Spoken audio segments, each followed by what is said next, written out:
Medical কলেজের ব্যাপারে অনেকে আমাকে মৌলবাদী মুসলমান মনে করতে পারে। আমি কোনো মৌলবাদী মুসলমান না, এবং মৌলবাদ কোনো খারাপ জিনিসও না। মূল না থাকলে গাছের অস্তিত্ব টিকে না। মূল আমাদের লাগবে, কিন্তু যে সেন্সে মৌলবাদ এই স্টিগমাটা দেওয়া হয়, আমি ওই মৌলবাদী মুসলমান না। আমাকে সাংবাদিকরা প্রশ্ন করেছিল যে আপনারা কেমন বাংলাদেশ করবেন। আমি বলছি আমরা ইউনাইটেড বাংলাদেশ করব।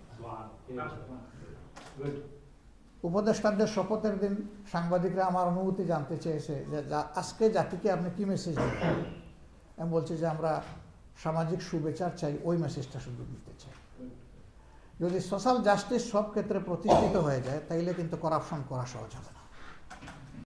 আমাদের সারাউন্ডিংয়ে অনেক দেশ আছে, অনেকে সেই দেশগুলো নিয়ে ভাবে যে তারা যদি আমাদেরকে লাইক না করে, আমাদেরকে ফেভার না করে, আমাদেরকে অ্যাসিস্ট না করে, তাহলে কি হবে। এটা ম্যাটার করে না।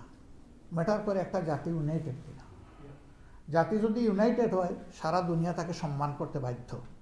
আর জাতি যদি ডিভাইডেড হয়, তাহলে গরিবের বউ সকলের ভাবি। এটা মনে রাখতে হবে। বাবা বলবে ভাবি কেমন আছেন, ছেলেও বলবে ভাবি কেমন আছেন, কারণ ভাবির তো প্রতিবাদ করার শক্তি নাই, তিনি দুর্বল, এই জন্যই সবাই তাকে ভাবি ডাকে। কিন্তু যখন তিনি সবল হবেন, কেউ মা ডাকবে, কেউ বোন ডাকবে, কেউ দাদি ডাকবে, ভাবি সবাই ডাকবে না। যে ভাবি ডাকার ডাকবে, কিন্তু সবাই ডাকবে না। আমরা তো এখন সকলের ভাবি। এই সকলের ভাবির স্টিগমা থেকে দেশকে বের করে আনতে হবে ইনশাআল্লাহ। এবং এই জন্য দেশে বিদেশে আমরা যারা আছি সবাইকে ইউনাইটেডলি ফাইট করতে হবে। আমি বারবার ফেসিজম আর ফেসিস্ট সরকার এটা বলাও পছন্দ করি না, কারণ ওরাও তো আমাদের পরিবারের সদস্য, রাজনৈতিক পরিবারের সদস্য। ভুল মানুষ করতে পারে, করাপশনও মানুষ করতে পারে। ভুল যে করবে সে সরি বলবে, করাপশন যে করবে তার শাস্তি হবে। ন্যায় বিচারের মাধ্যমে সেই শাস্তি নিশ্চিত হবে, কোনো অবিচার করে নয়, কারো উপর জুলুম করে নয়। কিন্তু বারবার তাকে গালি দিতে হবে, এটাও আমি খুব ভালো মনে করি না। এই জন্য আমি বলবো, অতীতে যারা রাজনীতি করেছেন তারা রাইট করুন রং করুন, তারা তো করে গেছেন। এখন আমরা কি করব? তাদের নিয়ে শুধু পড়ে থাকলে আমাদের লাভ কী হবে? তারা যা করেছেন তার সাক্ষী জাকি হয়ে গেছে। জাতি বিচার করবে কি করবে না করবে। এখন আমরা কি করব জাতিকে, সেইটা তো আমাদের বলা উচিত। আমরা এই জায়গাটায় কমিটমেন্ট দিচ্ছি।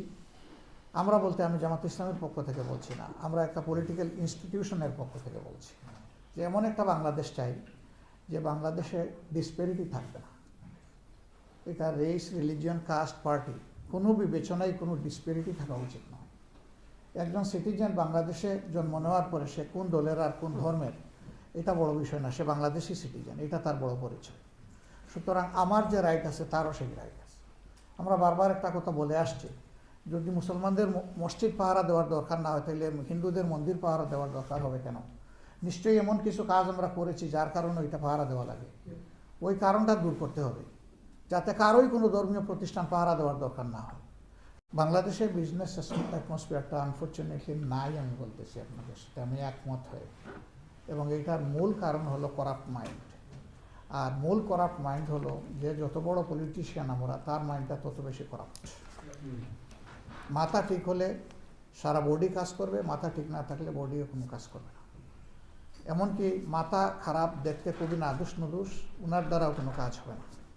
অতএব মাথাকে আগে ঠিক করতে হবে। এই মাথাটা হচ্ছে সমাজের পলিটিশিয়ান যারা, তারা যদি পলিটিক্যাল অর্গান ঠিক হয়ে যায়, তাহলে গোটা সমাজ ঠিক হয়ে যায়।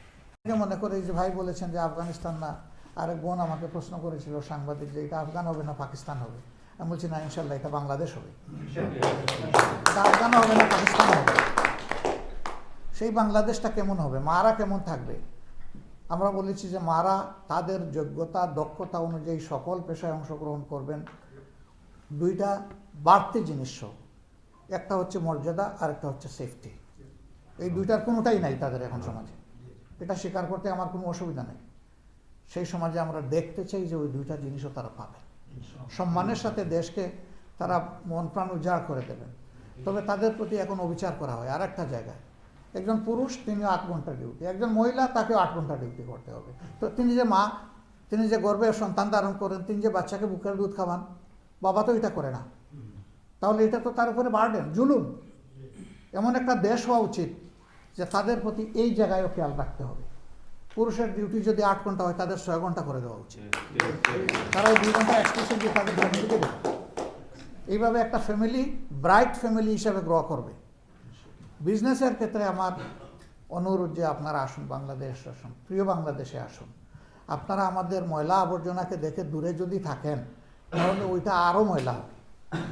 আপনারা যখন আসবেন তখন এখানকার অভিজ্ঞতা ওখানে কাজে লাগবে। আপনাদের অভিজ্ঞতা, আপনাদের ফান্ড আর ওখানের হাতগুলো আপনাদের দিকে আগে আসবে।